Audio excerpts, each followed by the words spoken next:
Welcome to the NCIA's Voice of Cannabis podcast. Join host Jimmy Young as he dives into the pulse of the cannabis industry, featuring weekly guests who break down big topics like standardization, evolving regulations, and exclusive member spotlights. Get informed, get inspired. And now, here's your host, Jimmy. Hi, I'm Jimmy Young, host of the NCIA's Voice of Cannabis podcast, and we want to thank our sponsors. Our presenting sponsor happens to be Buds Group and also the Maverick PR Group out of Denver, Colorado. Back to Buds Group, though, because we now have one of the members of the Buds Group team with us here today on the Voice of Cannabis podcast. We're very excited about that. But Bruce and Tom Andersen are joining us. And if you notice that they have the same last name, and your first question is, I wonder if they're related. Well, yes, they are. It's a father and a son team. And Bruce, thank you so much for joining us, because I get the fact that you are part of Buds Group, which is the advertiser, supporting sponsor that got this podcast launched. And of course, we both know Rick Ladiv, and I'm so happy to have a member of his team on with us to talk about what always seems to be, a never-ending journey in the cannabis space. You think that's an accurate way to look at it, guys? Oh, absolutely. And also it has no beginning, no middle, and no end. It just keeps wandering around. Yeah, that's right. And Tom, you've been in the cannabis space for a few decades, I understand. Yes. Yes, sir. That's correct. Fantastic. I want to get right to the chase. I want to tell people a little bit, Bruce, if you don't mind. Your expertise is in the tax world and in the accounting world. How did you get started with that, and how many years you've been in it, and how did you get involved with Buds Group too? So the accounting has been something that I started after getting out of the military, and I started with with working in Bakersfield with Mobile Chemical as a corporate guy, and then had another couple of jobs. But then I determined, look, that's good stuff, but I really need to get certified. So then I found a CPA firm, worked for them, got certified, and then as time progressed, moved to Los Angeles and have had a CPA firm ever since. So for quite a few years. And Tom, you've been in the space for a few decades. Where do you feel comfortable in the cannabis space? I feel comfortable in the tax and compliance areas, specifically state and local. My focus is really state and local taxation. We as a firm specialize in the federal tax code overall with Internal Revenue Code 280E. However, there are some downstream effects at the state and local level as well that create a patchwork of tax codes for us to really focus on and become specialists in.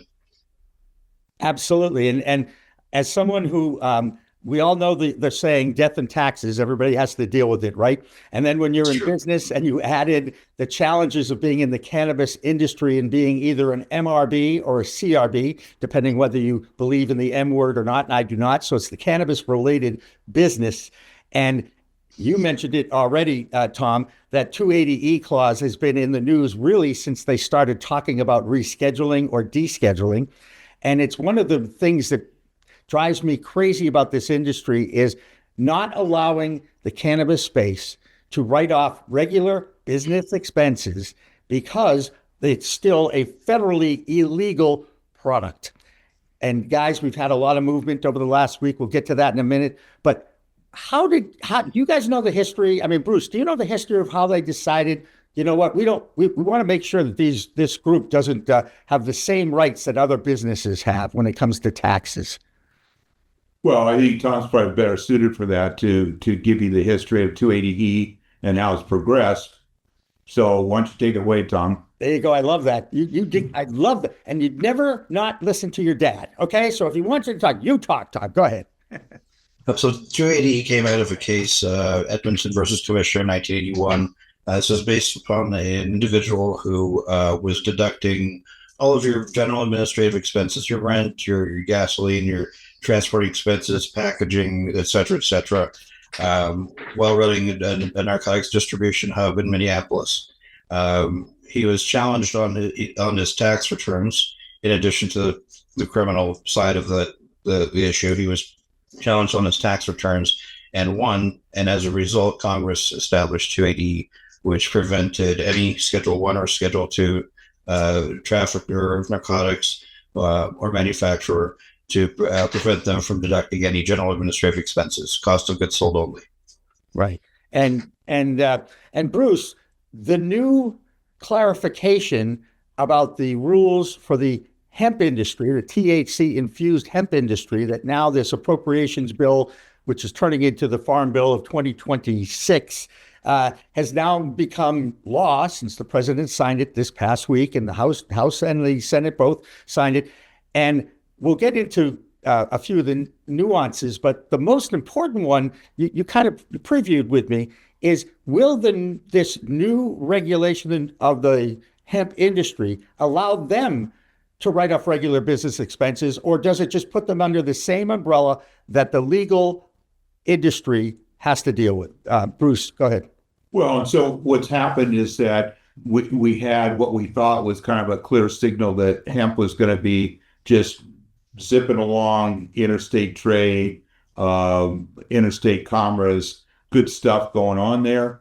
And then state by state, then they were starting to pick it apart. So, for example, in California last year or so, then they've said certain types of ingestible hemp now is subject to regulations, and so now that kind of curbed the appeal of the hemp industry. And now on a federal basis, which is what you're referring to, of what was just passed, now what happens is there's certain hemp specific products that have been either grown or manufactured, which now throws them into the 280E realm.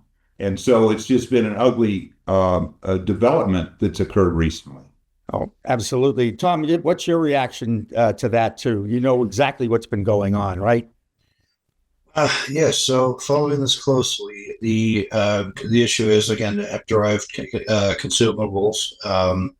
The issue is that this current new, this new set of legislation or regulation changes the definition of how you calculate the hemp THC content. Mm-hmm. It lumps into it the additional Delta 8, Delta 10 content.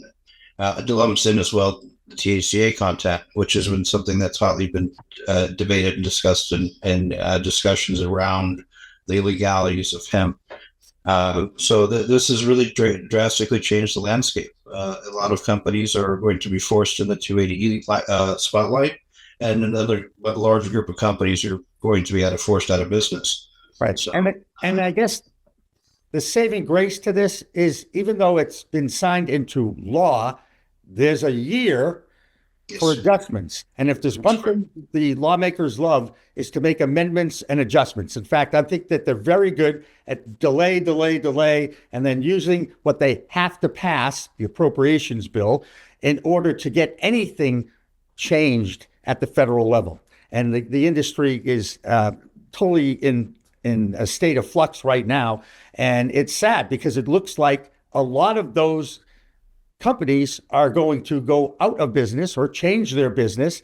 And it still isn't sure how quickly they're going to have to do all this, because the government just got back to work, courtesy of the cannabis and hemp world. And now, they have to figure out, how do we make this work? That the industry has to step up, and it does look like they're galvanizing to do that, for sure.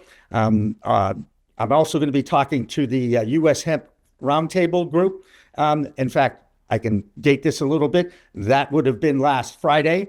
I'm looking forward to that. But I don't think it's completely shut down yet. And if anything, the lobbyists now really have to kind of put the foot to the floor and figure out a way, how can we save this industry? And I'm not asking you to predict what you think might happen, because nobody knows. But what would work for the industry now that they've already limited the amount of THC in legal hemp products to be 0.4% in a package, when it used to be 10 milligrams, 5 milligrams. Now you've got a 0.4 in there. I mean, how are they going to do this? Is it even worth growing the hemp now? And I guess, Tom, let me ask you, is it worth growing hemp now?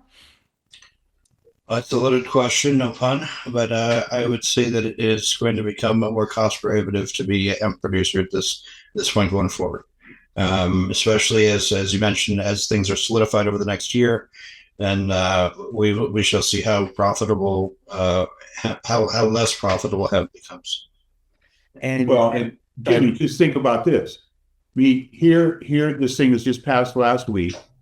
Your BevMo, which happens to be just a large retail outlet, which is in California. I'm not sure where else there is, but just think about those stores which are one-stop shop. Get your beer, get your wine, and now, of course, get your hemp-derived drinkable products and so forth. So here you are. You're the purchasing manager of BevMo, and you got stock on the shelf that hasn't been sold. Now you've got this come through to say, oh my God, now it's illegal. So now what are you going to do? Are you going to call up the distributor and say, come and pick up your product? Okay. Are you now going to stop placing orders in the hemp area completely? I mean, this is just completely upside downing the whole industry with regards to that whole supply chain and out to the public for canned beverages and so forth. I mean, it's really, really disturbing. And for a year, you said yourself, it's a year? Well, so a year, they were in flux. Terrible. Right. Oh, no. And let's take a bigger picture and take a look back at the history here. The government created this mess with the 2018 Farm Bill when they defined legal cannabis sativa plant at 0.3% dry weight of THC. And now they're trying to put the toothpaste back into the tube. They're trying to put the genie back into the bottle, whatever cliche you want to use here. And it's there. I loved hearing Mitch McConnell admit that he made a mistake, but he just didn't know. At least he admitted that he didn't understand. But does he remember? does he remember that he doesn't know? No. And you know what? I don't want to take personal shots at him. He's easy because he looks like a turtle. And his state's a big grower. But his state's a big grower of them. Yeah. Think about that. Hey, you know what? It's his last year. He's retiring. Hopefully we'll read about this in history books, and hopefully we can rewrite some history over the next year, because I can't imagine how the government and this administration wants to deal with the blowback of this. And the industry is freaking out. And it's interesting because you had the legal cannabis world weren't really comfortable with an unregulated industry that was built, and they're overregulated. So there was quite a divide over the same plant that the government did legalize with that Farm Bill of 2016. And our president is certainly taking responsibility, and also likes the fact that he did it and he signed this bill. So again, this is the strangest part ever in my lifetime in history, and be part of it and to have so much to talk about. And no one's ever done this before. We're all in it together, figuring it out as we go along. Tom, you know what's happening. You guys are both from California. I mean, I think what they don't understand is people are going to find out a way to get to this product for whatever reason they want, since they've been doing this for almost 100 years. And now they thought they bypassed the intoxicating part of this plant, but they were ignorant about it. So they make this new rule, this new law. And I don't know it's going to be crazy. I have no idea what's going to happen, but I do know that, the scuttlebutt amongst the hemp industry, and I have a great hemp reporter named Kerry Hinkle, who used to be on that U.S. hemp round table. And he explains it really clearly and understanding. He goes, well, this is going to put 95% of the businesses out of business. How can the government and the lawmakers sleep at night after this? I mean, do they have any consideration for the people that voted them in to do their jobs? How frustrating is it for you, Tom? It's frustrating for me. It's very controversial. I'm not sure how to respond. So yeah, there's the fact that we have congressional representatives at the federal level who are making changes that are going to impact state markets where it is a patchwork currently of certain states like California do not permit consumables. Other states like Texas and Florida have huge markets who are going to go out of business. Thousands of people who potentially could be put out of work. It is alarming to say the very least. And Bruce, I mean, you tell me what do you think could happen next? Well, this is just another spin on the same old story. I have to tell you a quick note. I've done two national presentations with the high-level IRS people. And it's interesting where these are guys where we said, look, the audience you're coming into is going to be 100 plus people that are accountants, CPAs, EAs, and so forth, specifically cannabis. Don't talk to us about anything other than cannabis. That's what we want to talk about. And through this discussion, there were some really pointed questions that came up. And in both of these webinars, which were held about a year apart, the IRS said, look, I know you guys are really passionate about this cannabis stuff. We really appreciate it. We realize that it's an industry that is out there and so forth. But they said, look, with all due respect, this is not a big industry. So from a standpoint of the IRS, they're saying, we're going to support, whatever we can do with regards to enforcement of 280E, 471C is new and so on and so forth. But as far as moving us, the IRS, into any particular direction, just remember, this is not a big industry. This is not a big thing for us. And when I hear you say that, and I certainly understand their perspective, because they're dealing in the trillions, if not many, many, many billions, and yet you have a $28 billion industry of hemp, and you've got about a $32 billion industry with legalized cannabis. And the whole point, I'm pretty sure I remember this, was to get rid of the legacy market. And what they're doing is sending everybody back into that. That's exactly right. So they started out thinking they were doing a really good thing, and they've totally screwed it up. Yes. Right from the very get-go.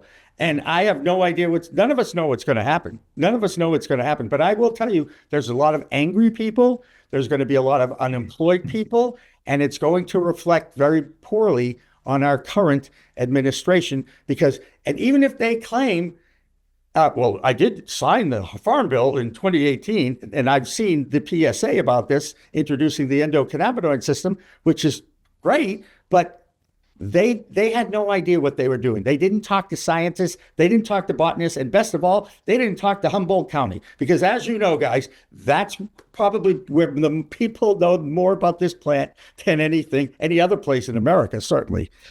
Now, Tom, you mentioned 280E. There's been all sorts of talk, besides banning the hemp products, about moving cannabis, the legal cannabis plant, part of it anyway, over to Schedule 3 from Schedule 1. There's two things about that will help the industry. One is it will allow the cannabis industry to write off regular business expenses. That's the 280E clause, correct? That's correct, sir. Yeah. So, I'm guessing that the hemp industry is not real happy that they have to deal with the same thing that the cannabis side of things have been dealing with for the past 10 years, right? At least, right? Since Colorado and Washington were the first two states. And California was the first medicinal state too, which I think a lot of people keep forgetting about that. From an accounting standpoint, from a tax standpoint, are there any benefits at all to either side at this point? Are they going to just continue to make it as difficult as possible to be in business using any kind of derivative of this plant? And Bruce, I'm going to ask you for reactions to that. Well, I mean, it's fascinating where the best time for the feds to jump in would have been in the early days. Since then, what's happened is that state by state, and now there's over 20 that now have either medical or adult use that's legal. And those guys have figured it out. They've figured out that it's just like any other product that's being sold. And because of it being the nature of that it is, then there's tax on it, like lots of tax.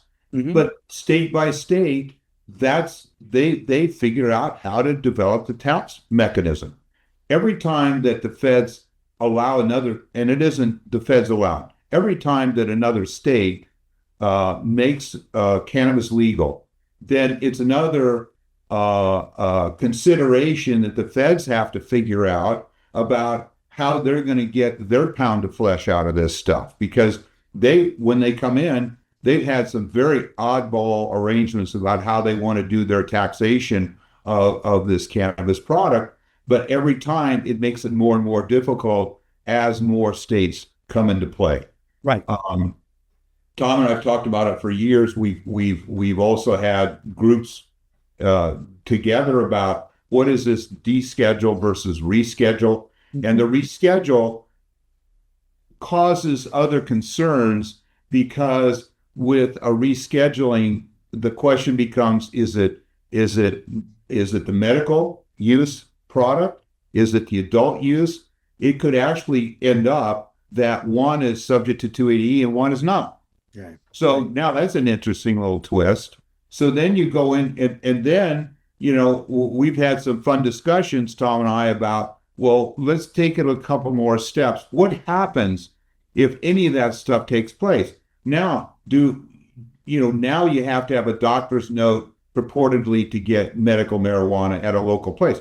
But now, is it going to be switched around to the point where you have to go to your CVS pharmacy to get your weed?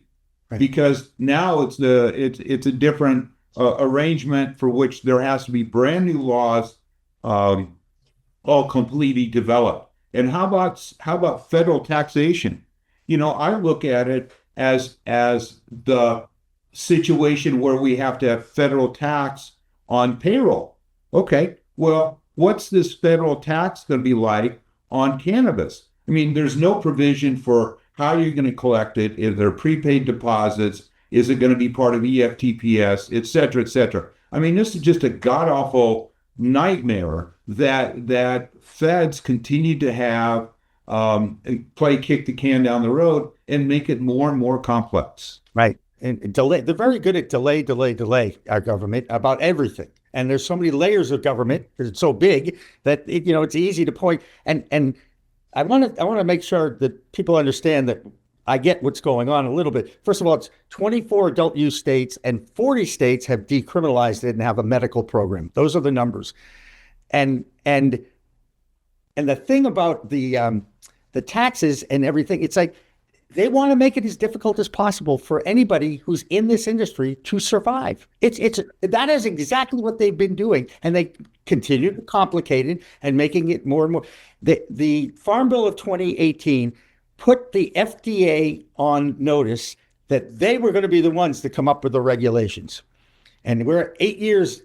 Is it 7 or 8 years later? They didn't do anything.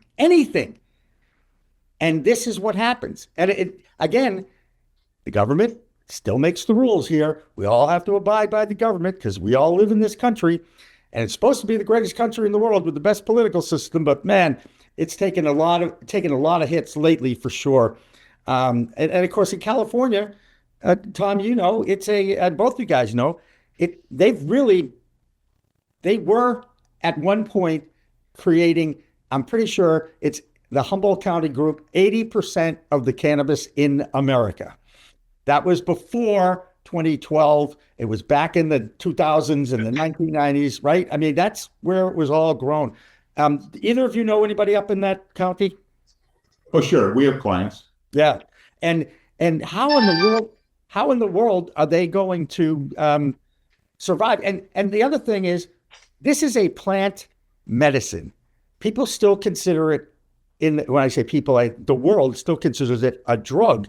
And I keep saying it's not drugs are what are created in laboratories. Then the doctors write the prescriptions, and I take 7 or 8 pills that my Western medicine doctor gives me every day. That's a pill. That's a drug. I get it.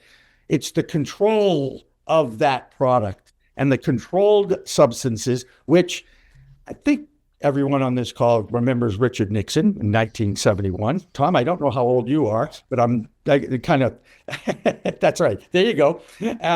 And it was his Controlled Substances Act. And we all know why he did it in 1971.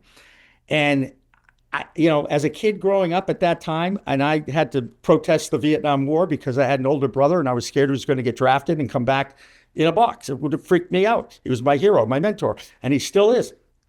And Richard Nixon's still causing me nightmares to this day because of that Controlled Substances Act. So here's the question for you. Do you think that it's time to rewrite the Controlled Substances Act and create I hate to say another level of government, or pick an agency, any agency that actually will regulate the plant?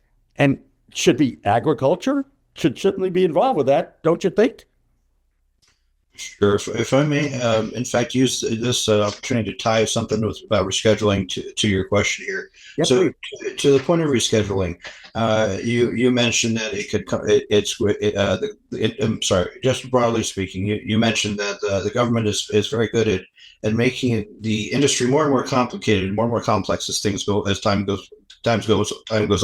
Mm-hmm. Now, with rescheduling, what happens is we open the door for medicinal products, more research, more funding. Average FDA approved drug takes approximately $2.6 billion in about 10 to 12 years to bring to market. So this opens the door for a lot of future therapies. What it also does on the flip side is creates a whole new set of problems on the local level. Yeah. The local issue is now, do we have to have a PharmD on site or a pharmacy tech to dispense to medical patients? If we're in a medical only state, what kind of questions? That's a whole nother Pandora's box that can be opened up. And so now that having been said, I think that rescheduling is a half measure, and half measures accomplish nothing. I think that full descheduling is really the key. So to lead into your comment or your question of the Controlled Substance Act and what should we do here, I think first off, it should be full cannabis descheduling. And second, as an agricultural product, it should be regulated by the USDA. USDA, that's Department of Agriculture? Department of Agriculture. I'm with you, 100%. Yes. Why is it that we could figure that out? And I haven't even talked to you ever. I just met you right now. And we figured that out. And they can't figure that out in Washington, D.C. Isn't the pie big enough for everybody to be happy, including the interstate commerce with the federal tax on it? I mean, can't the pie be big enough here? Or is it money and greed, and it's just everybody wants the biggest part of it that they can get? There's no uniform direction that the industry wants to take at the political level, and so depends on which side you're on or sides, and where you're going to tuck your attitude into things and so forth. I mean, even at the federal level, with some people that didn't become president and vice president in the last go around, have at the state level said that they were really behind cannabis. Okay. And yet when it doesn't quite fit them correctly, then they tip to the next level. And then it's like, well, I don't know if I remember saying that kind of stuff. So, I mean, it's just it's a ball that just keeps getting passed back and forth. It's a very sad situation. Yeah. And I think you mentioned it before, which is it's not a drug. Right. It is a natural remedy for so many things. And just to say, well, CBD, well, you've missed about another 26 other alphabet soup components to that thing. Right. And it's just being developed. And I think Tom hit on it earlier, which is that one of the biggest problems with not being federally legal is that it inhibits the medical research. So there's many, many people that have problems that can be resolved with cannabis or any of the XYZ CBD kind of products. Yeah. And yeah, alphabet soup for sure. And again, no idea what's going to end up happening. By the way, there's well over 100 minor cannabinoids in this plant. They continue to discover new ones because they are doing research. Normal always reports that there's been over 20,000 studies of this plant over the last 30, 40 years. I mean, how much more research do we really need? And don't you think we're in the middle of the biggest non-controlled drug trial in history? I mean, we are, and I don't know how you guys were, but when I grew up, it was the drinking age was 18, and I learned responsible use of alcohol, and we all learned it through trial and error. And the same thing's going on now with cannabis. And there's hundreds of thousands, if not millions, of anecdotal evidence about what has this plant done. It's been part of our society for 100 years. It's been vilified. The greed and the issue of race to keep this thing controlled and align itself with society, it boggles my mind. Boggles my mind, guys. Hey, so from an accounting standpoint, what are you going to do? Are you going to need guidelines from somebody to tell you what you can and what you can't do, right? Well, so it's fascinating where earlier in my career, people would say to me, well, you do a lot of tax work. And I go, yeah. And they go, well, what happens if there's no more IRS and so forth? We go through that cycle as well periodically. I go, well, people still need to know what their accounting records look like. They still need to know if they are making money, losing money. Now let's fast forward to cannabis. People said, oh, well, my God, in fact, Tom and I even have had discussions over the last 5-6 years that I've personally been involved. And it's like, oh my God, what happens if they legalize cannabis and now all of a sudden there's no 280E, there's no fancy federal taxation issues like we're dealing with now? And my comment back is they still got to do their state and local taxes. They're not throwing that out the window. Right. So therefore, there's always going to be the need for some quality attention to the cannabis space. It just depends on, is it at the federal level? Is it the federal local level? What kind of arrangement is there? But the fact that federally it may become legal doesn't bother me a bit. We'll just reshape our practice a bit, but it'll still be there. And it will be very important for cannabis companies to step out of 280E. Right. Because there's going to be a lot of provisions where, just think about all the phantom income that's stored up on their financials. Well, that will have a way in which that can be released, which people are not in the business now, CPAs, EAs, and so forth. They're not going to even have a thought about that. Where Tom and I have said, you know what? In addition to doing our core tax work, we need to keep some additional schedules on our clients so we have that information readily available. So if there's a way in which we can go ahead and not have 280E in a particular year, but now we can go recoup all that phantom income, we want the numbers at our fingertips because it's going to go back several years potentially, and we want to have all that stuff available so we can jump on that stuff immediately. Right. Tom, you got any final comments? And then I do want to ask you about the father-son thing, because I love that. I really do. That father-son thing, whatever it is. Well, no, but come on, we're all proud of our children. But now I'll ask this flat out. How is it that, Tom, you're obviously the son, and your dad is your dad, obviously. And I mean, did you use this as a child? How in the world did this come up? And how is it that you're both in this part of the industry, if you don't mind me asking? Quite an origin story, but I will summarize it as we had our practice on Ventura Boulevard. 2006 happened to find that a very close neighbor of ours was a collective. And so I went in with my medical note and said, hey guys, we've got my medical note. I happened to have gotten their mail on accident and walked it over and left a copy of my medical note.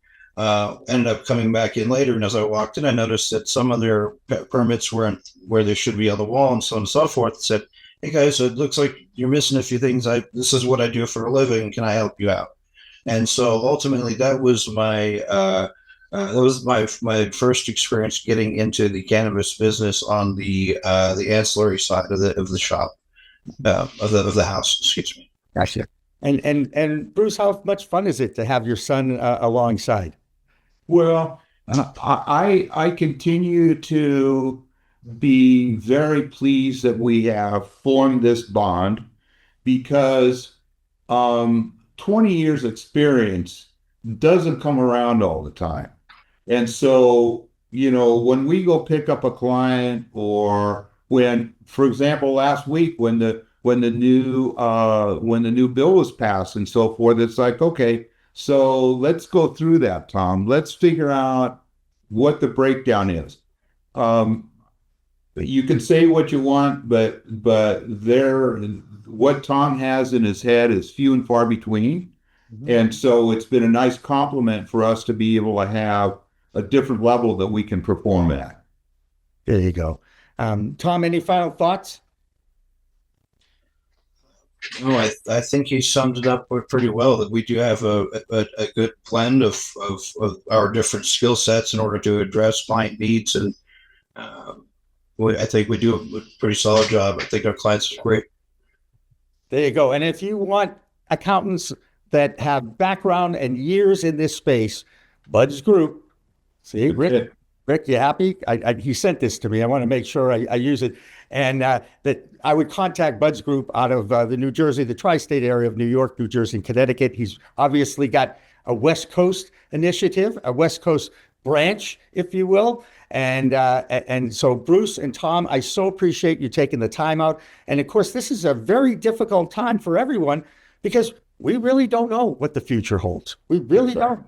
And it's not fair. It's when you get right down to it, it's not fair. And that's what keeps me going, because I hate injustice. I hate people bullying others. And it's really been difficult. So for Tom and Bruce Andersen and our friends at Bud's Group, I'm Jimmy Young. Thanks a lot once again for watching, listening, and sharing and subscribing to the Voice of Cannabis, the NCIA's weekly podcast.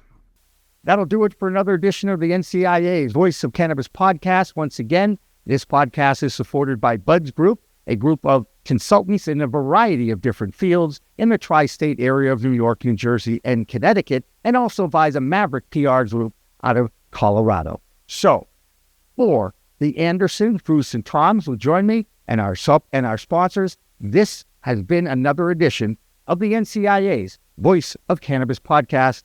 Thanks for watching. Remember to like, share, and subscribe.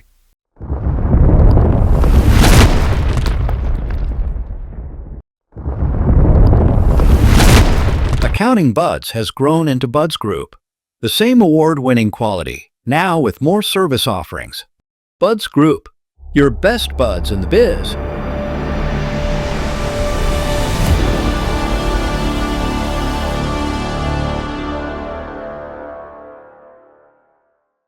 Looking for PR that over-delivers on expectations? At Maverick Public Relations, they pair big agency experience with personalized attention. From launching award-winning brands to securing top-tier media hits, their data-driven communications team helps visionary leaders and entrepreneurs rise above the media noise. Maverick PR is responsive, collaborative, and relentless about results and ROI. Visit themaverickpr.com and make headlines together. Hi there, I'm Ava from WPCM TV, your friendly media host. Big news, MJ BizCon 2025 is coming up December 2nd to 5th at the Las Vegas Convention Center, the premier business-to-business cannabis business conference and expo, where over 200 speakers, over 70 sessions, and a massive show floor await. If you're ready to elevate your brand and grab national-level exposure with WPCM TV on site, let's lock this in now. Click the link in the description, drop us a message, and we'll save a media slot just for you. Let's make your brand one of the stars of MJ BizCon. See you in Vegas.